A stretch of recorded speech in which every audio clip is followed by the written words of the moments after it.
So that's a major thing here, and it's been talked about for quite some time. So we'll bring in Phil Kirpin, principal at Unleash Prosperity. Tim Phillips is the director of government affairs and global strategies at Nestpoint. Thank you both for being on. Phil, I'll start with you. The president saying that he goes on to say that the media mogul Lachlan Murdoch, business leaders Larry Ellison, Michael Dell, they all could be involved as U.S. investors in the proposed TikTok deal. Murdoch obviously stands out in terms of media. If to be involved in something like TikTok, a very powerful social media platform behind News Corp owning various outlets. Talk to us about that and the impact that maybe TikTok could have if indeed that plays out. Well, I think the good news is that we're finally going to be kind of on the right side of the law. It's been a little bit uneasy seeing the president delay enforcement of a law that passed with pretty big bipartisan majorities.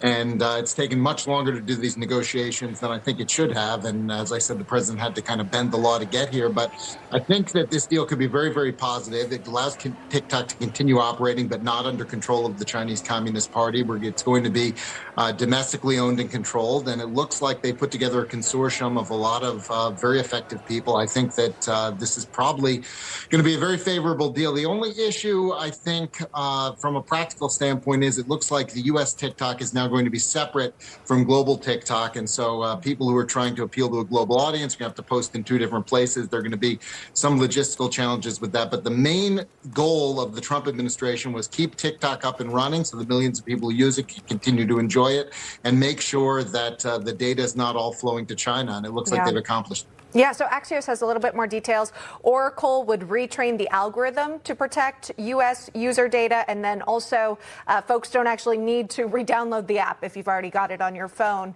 But Tim, that's a change. That's great. Yeah, so Tim, we saw TikTok play a role, obviously, in the last political cycle. I mean, President Trump was on the app, or his campaign was. So they used it as a way to reach younger, online users here. Does this become something that just continues on during this new ownership? It's the best way to reach younger voters, I think, other than person-to-person contact.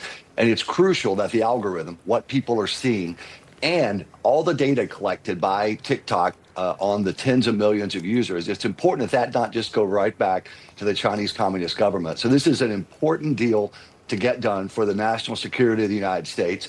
TikTok's going to remain a powerful force in modern American politics and culture.